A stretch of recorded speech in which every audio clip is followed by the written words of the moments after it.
But there are 3 other lectures, so I'll just say a few words about our updated guidelines from the European and American Diabetes Association. We updated them last year on the management of hyperglycemia in type 2.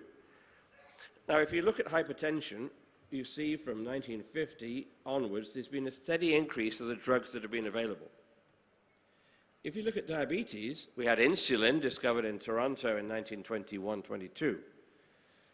And then for years, we had 2 oral agents, sulfonylureas and biguanides. But these were withdrawn in the United States, inappropriately, really. And for many years, we really had no new drugs for the treatment of diabetes. But recently, there's been an explosion of new agents. But perhaps we need to be concentrating more on, in early diabetes, on lifestyle, reducing stress, as we heard from Dr. Nagendra. Stress is extremely important. And I know there's good work going on here looking at how stress can be relieved by yoga and reduce insulin resistance and so on. These are very important studies. We focus on patient-centered care, and of course we go through the various anti-hyperglycemic drugs that are available and have updated the oral agents. And of course we're giving many agents, but as I said, we should be looking earlier at this to prevent the need for these. And this is where you guys come in. We believe, and I'm sure that you would all agree, with a patient-centered approach, providing care that is respectful of and responsive to the individual patient's beliefs, their needs, their wishes, and so on. We know there are many abnormalities that contribute to hyperglycemia, not only in the pancreas, also in the gut, the brain, the kidney, and so on. And we have many drugs that affect various of these sites of abnormalities. We have our targets, but you haven't come to learn about glycated hemoglobin here today. We heard the effect from Dr. Nagendra of some of your interventions on glycated hemoglobin, which is a good measure of long-term control. We talk about considering the individual patient. We mustn't drive everybody's blood sugar so low that they're at risk of collapsing with a low blood sugar. This would be inappropriate for someone of 80 years old who's not going to develop the late complications 20 years later. So we need to consider, if it's a young, newly diagnosed patient, we should be more aggressive in management because we don't want them to get later complications. If the patient's had diabetes for 30 years without complications, control is less important. And this is true for all these areas in terms of life expectancy, as I've just mentioned. Don't forget that George Bernard Shaw wrote these words in the Doctor's Dilemma just before he died. He said, don't try to live forever because you will not succeed. And not even yoga can probably help you live forever, but perhaps live longer. But this is really addressed to our Americans who think they're going to live forever, I think. Approaches to hyperglycemia we have here. Again, if you've already got major complications, there's no point in driving the blood sugar too low because that can be dangerous.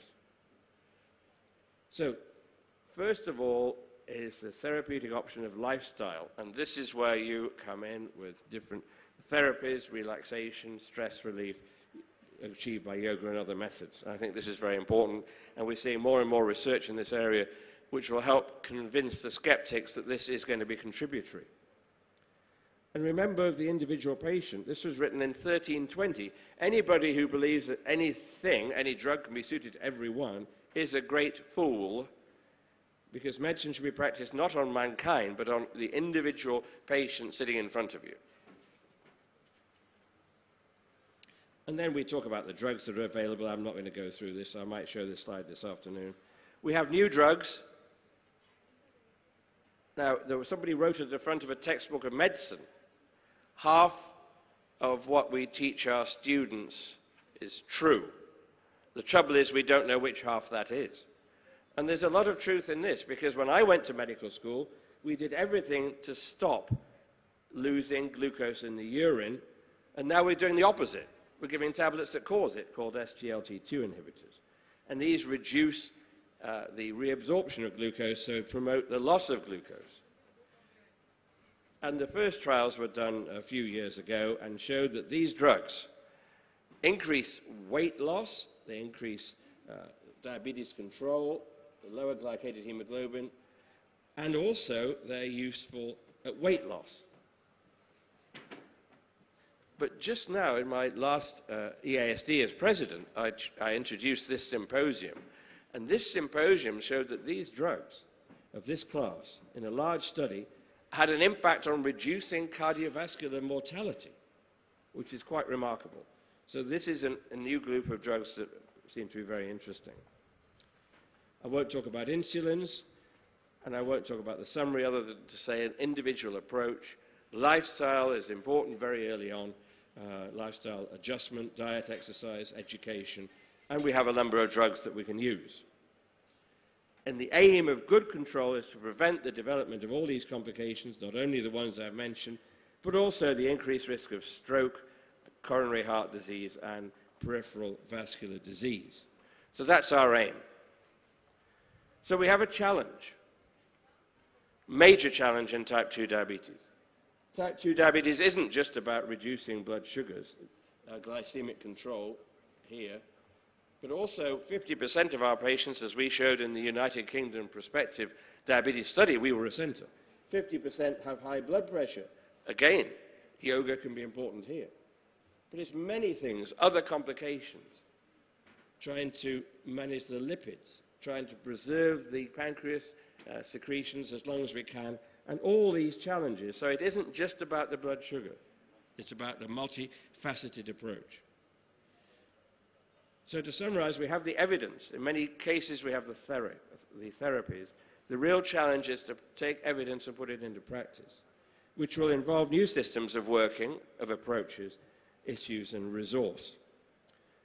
So I'll leave you with this, which was the front cover of Diabetologia, the European Diabetes Association journal. We've just finished celebrating 50 years of our existence, and this was the 50-year issue. So I thank you all very much for your attention, and dhanyavad.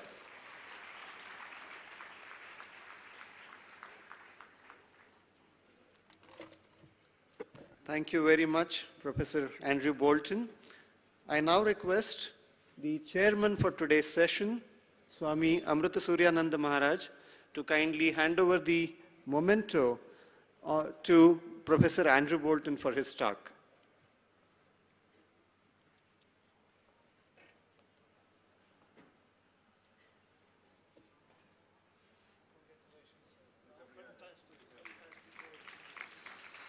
I also request Guruji, Dr. H.R. Nagendra, to hand over the memento to Swami Amrita Suryananda ji.